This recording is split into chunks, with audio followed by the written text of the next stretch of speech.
Bonjour, je suis le professeur Hassan Bennen, prof de SVT. Aujourd'hui, on va entamer la dernière partie du programme qui est les phénomènes géologiques accompagnant la formation des chaînes de montagnes et leurs relations avec la tectonique des plaques. Cette unité comprend 4 parties. La première, c'est les chaînes de montagnes récentes et leurs relations avec la tectonique des plaques. Deuxième, c'est les déformations tectoniques caractérisant les chaînes de subduction et les chaînes de collision. La troisième, il porte sur le métamorphisme et sa relation avec la tectonique des plaques. Et la dernière, c'est la granitisation et sa relation avec le métamorphisme. Commençons par la première partie, donc les chaînes de montagnes récentes et leur relation avec la tectonique des plaques. Comme vous savez que la convergence lithosphérique qui se caractérise par le phénomène du rapprochement des deux plaques lithosphériques, ce phénomène est à l'origine de la formation des chaînes de montagnes. Donc les questions auxquelles on doit faire face sont: quels sont les différents types de chaînes de montagnes? Et quels sont les marqueurs, c'est-à-dire les témoins, de chaque type de chaîne de montagne? Et on va finir par les phénomènes qui accompagnent la formation de chaînes de montagne. Avant tout, on va commencer par un petit rappel sur la structure de la Terre et la tectonique des plaques. Maintenant, voyons ce géosphère qui nous présente la Terre en tant qu'une structure qui est composée d'un ensemble d'enveloppes emboîtées. Ici, on voit les continents, donc on a trois principaux continents, donc l'Afrique, l'Australie et l'Amérique du Sud. Entre ces continents, on trouve des océans, donc l'océan Atlantique qui sépare l'Amérique du Sud et l'Afrique, l'océan Indien qui sépare l'Afrique et l'Australie, et l'océan Pacifique qui sépare l'Australie et l'Amérique du Sud.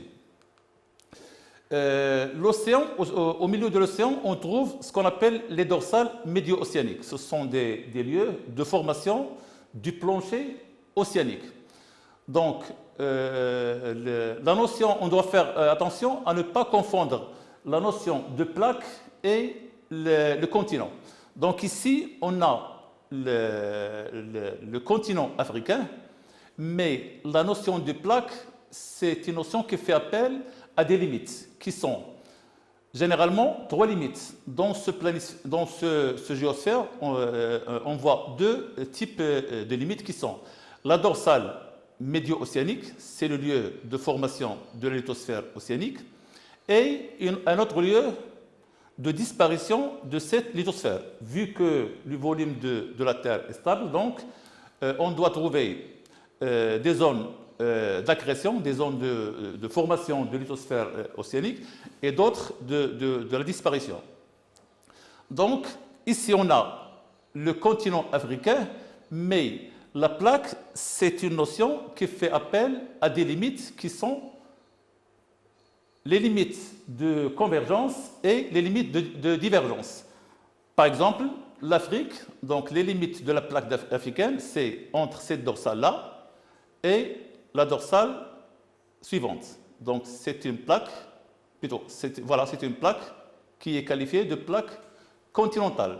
On a aussi une deuxième plaque qui est la plaque de l'Australie, une troisième, voici la quatrième et la cinquième.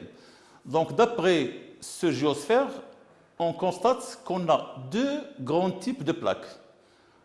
On a la plaque continentale, donc qui comprend le continent plus le plancher océanique, et on a le deuxième type qui est une plaque océanique, qui est composée essentiellement de la lithosphère océanique.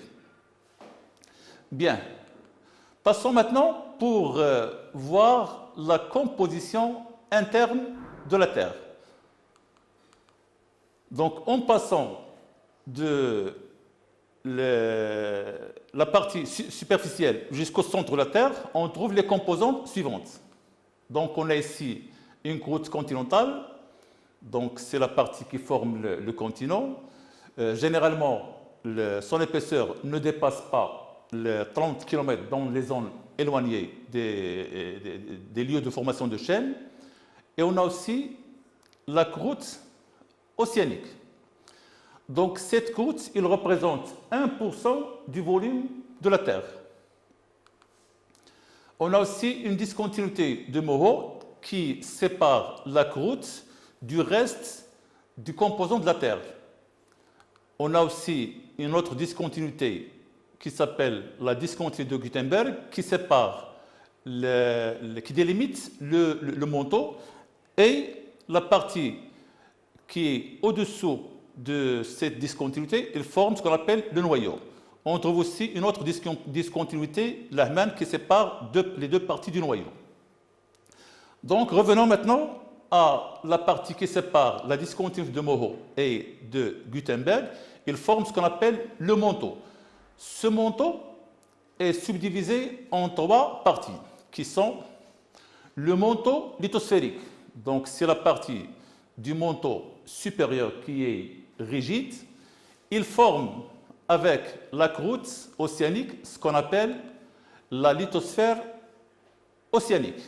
Mais pour la lithosphère continentale, elle est formée de la croûte continentale plus ce manteau lithosphérique. En bas du manteau lithosphérique, on trouve le manteau asténosphérique. Il est appelé l'asténosphère. Donc, manteau lithosphérique et asténosphère forment le manteau supérieur. La différence, c'est que le manteau lithosphérique est rigide, alors que l'asténosphère est de nature plastique ou ductile. Donc, après, on trouve le manteau inférieur, qui est de nature solide. Donc, l'ensemble du manteau supérieur et inférieur forme ce qu'on appelle le manteau. Donc, il représente à peu près 83% du volume de la Terre. Au-dessous, on trouve le noyau externe ou noyau. Après, le noyau interne ou la graine. Bien. Donc, passons maintenant pour voir les différents types de chaînes de montagnes récentes et leur relation avec la tectonique des plaques. Voyons maintenant ce planisphère. Il nous présente la répartition des différents types de chaînes de montagnes récentes qui sont ici matérialisées en jaune foncé. Donc, ils sont là, ils sont ici, et voilà. Donc, ces chaînes de montagnes se présentent au niveau des limites convergentes qui sont matérialisées ici en bleu, donc les limites convergentes. Ces chaînes de montagnes se présentent aux limites des plaques qui sont des limites convergentes, et au niveau de ces limites, on trouve des volcans qui sont matérialisés ici sous forme de points de couleur rouge, et à ce niveau aussi, on trouve une activité sismique plus importante. Donc, les chaînes de montagnes récentes se localisent au niveau des limites convergentes des plaques qui connaissent une importante activité volcanique et sismique liée au phénomène de la tectonique des plaques. Donc, selon le type de confrontation entre les plaques, qui sont de deux types, plaques océaniques et plaques continentales, on peut trouver trois types de chaînes de montagnes, qui sont les chaînes de subduction. Donc, ce sont des chaînes qui localisées entre la partie continentale d'une plaque et la partie océanique d'une autre. On a aussi les chaînes d'obduction. Ce sont des chaînes qui résultent de la confrontation entre deux parties océaniques et finissent par la montée d'une lithosphère océanique au-dessus d'une autre qui est continentale. Et le dernier type, c'est les chaînes de collision. Ce sont des chaînes qui surgissent entre deux blocs continentaux, exemple l'Himalaya ou les Alpes. Donc, quelles sont les caractéristiques de chaque type de chaîne de montagne? Donc on va commencer maintenant par les chaînes de subduction, et comme exemple la chaîne des Andes ou la cordillère des Andes. Donc où se localise cette chaîne? Donc il se localise dans l'Amérique du Sud. Voilà. Il s'étale du Venezuela au nord jusqu'à la pointe sud du continent. Il s'étend sur une longueur de 7100 km et une largeur qui peut aller de 200 km jusqu'à 800 km et culmine à 6962 mètres, donc à la Concagua en Argentine. Voyons maintenant quelles sont les caractéristiques